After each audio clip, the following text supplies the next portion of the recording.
C'est parti pour un nouvel épisode de la Boost Letter. Mon challenge, en moins de 15 minutes, je te donne un max d'explications concrètes et utiles avec des pistes de solutions sur un sujet précis qui touche ton bien-être.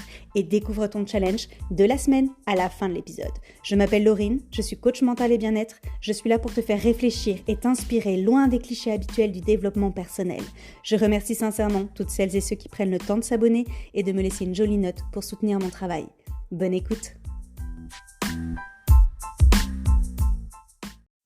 C'est parti pour un nouvel épisode et aujourd'hui on va parler amour de soi. Est-ce que c'est une mission impossible? Est-ce que finalement s'aimer était plus facile que ce que tu pensais? On va voir ça tout de suite. Je vous ai questionné cette semaine sur Instagram au sujet de ce qui est le plus difficile pour vous entre l'amour de soi, l'estime de soi et la confiance en soi. Et d'ailleurs merci à toutes celles qui ont répondu, c'est super précieux pour moi.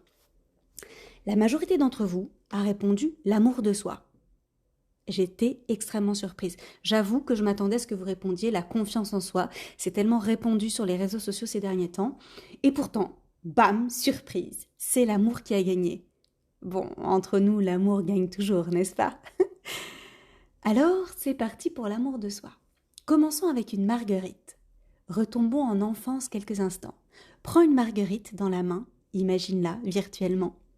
Et commence à lui retirer délicatement ses pétales.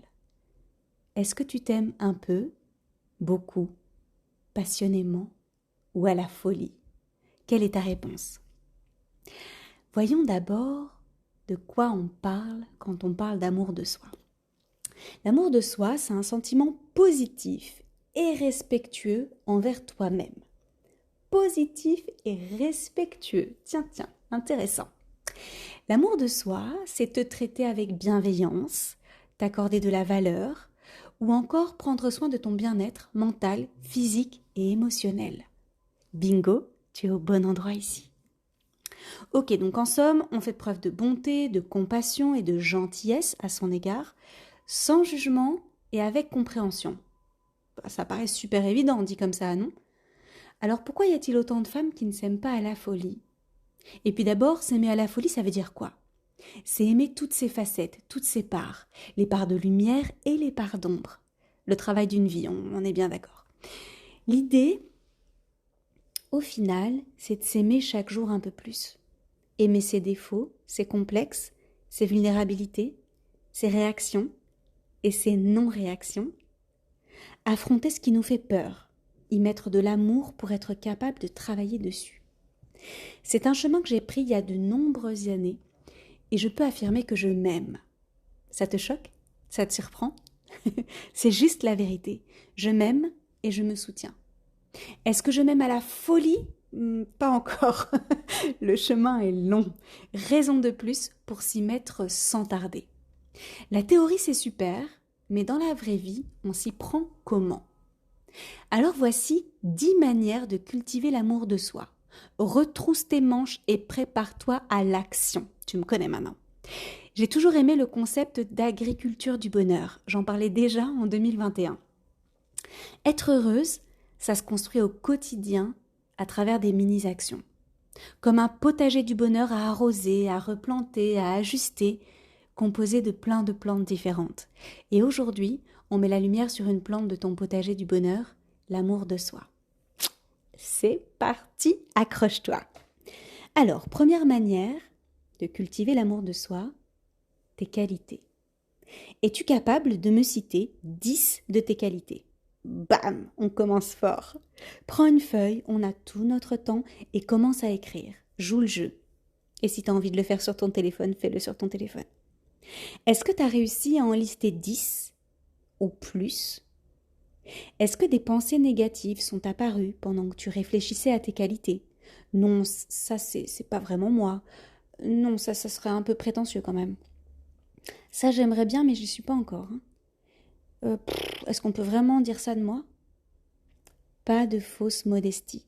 Tu as des forces et des qualités comme tout le monde. Assume-les. Ose être toi-même, ça fait un bien fou. Alors va chercher tes qualités et demande à tes proches si tu as besoin d'aide. Trouve-en 10, c'est parti. Deuxième manière de cultiver l'amour de soi, Observe tes pensées négatives, celles que tu as à ton encontre. Et commençons justement par celles que tu nommerais tes défauts, tes complexes, toutes tes vulnérabilités, tes faiblesses. Qu'en penses-tu? Et ton corps? Je t'embarque pour un exercice introspectif, celui du miroir. Installe-toi devant un miroir. Que vois-tu? Qui vois-tu? Parcours la totalité de ton corps et pour chaque partie, cite la première pensée qui te vient en tête et ajoute systématiquement un apport positif dans ta vie. Je vais te donner des exemples que j'ai eus en coaching. Mon nez, il est très long, ou il est trop long, il est trop fin, il est trop gros. Et mon nez, il me permet de respirer et de sentir de magnifiques odeurs où justement, il m'alerte en cas de danger. Mes pieds, en fait, on dirait des pieds d'ogre. Mes pieds, ils sont mal entretenus. J'ai des orteils en forme de saucisse.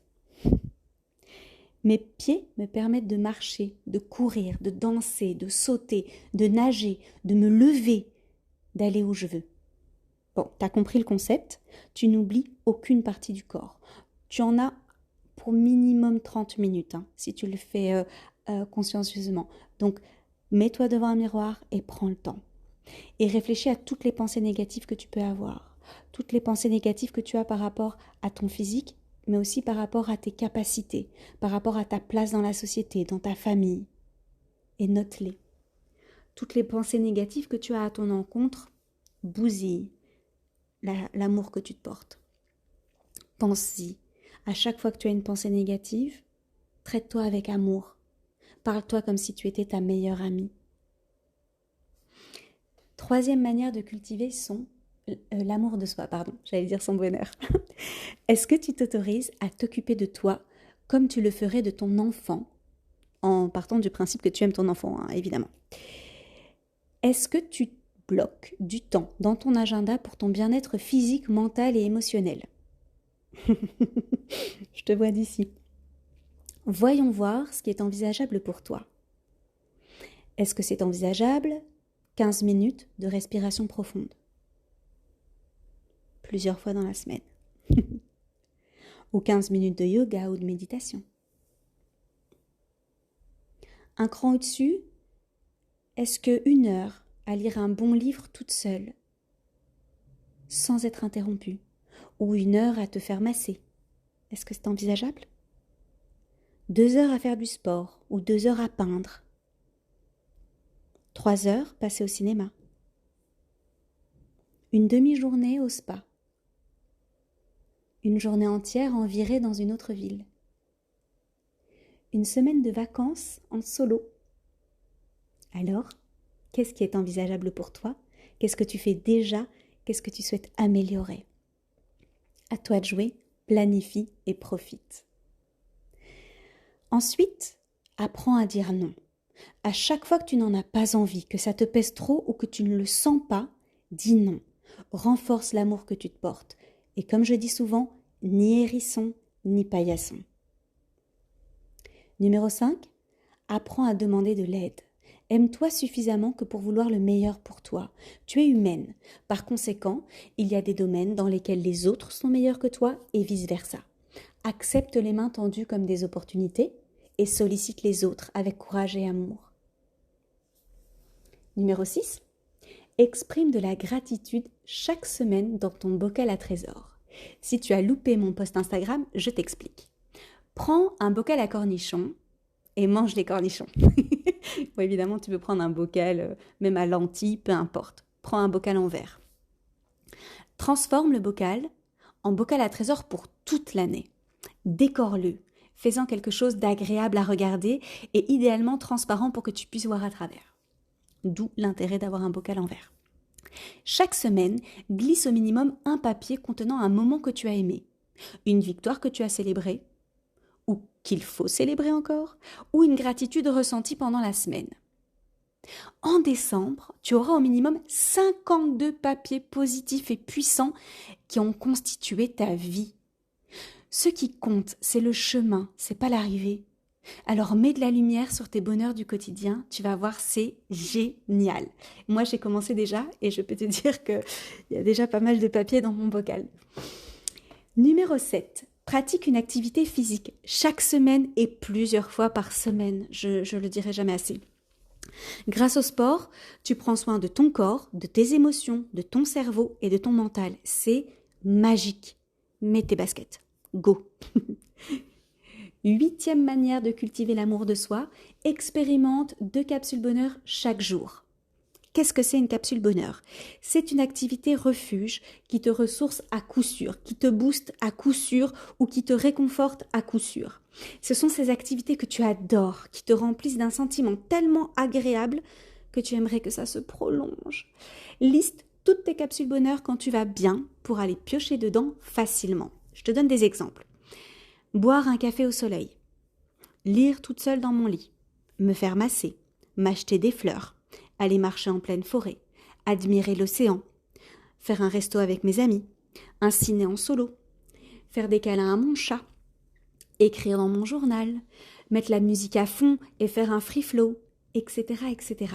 Va chercher dans ton quotidien tout ce que tu adores et note-le. 9e manière, respecte avec rigueur tes besoins primaires. Crée une relation d'amour avec toi-même. Pour ton sommeil, mets un point d'honneur à avoir un bon lit, de bons draps, de bons coussins, une bonne couette, un endroit calme et apaisant pour dormir, un endroit qui te plaît. Pour ton alimentation, mange l'arc-en-ciel tous les jours.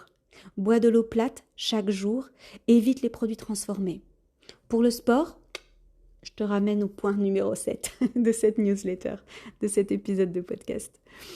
Choisis qui tu acceptes dans ta vie, à qui tu donnes ton temps, ton énergie et ton amour. Et tu as le droit de changer d'avis, tu as le droit d'évoluer, tu as le droit de prendre un autre chemin. Et c'est la même chose pour les autres.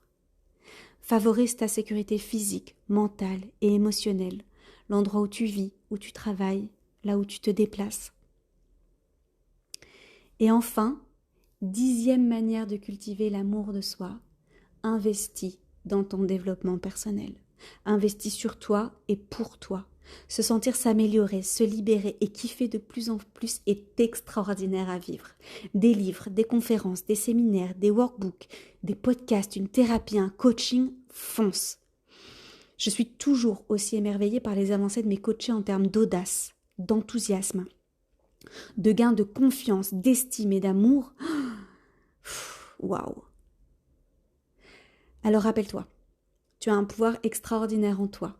Parfois on l'oublie et je suis là pour te le rappeler. Tu as 10 manières de cultiver l'amour de soi. Je te défie d'en choisir 3 à commencer ce mois-ci.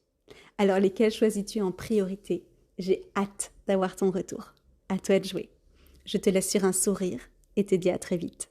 Bisous boost.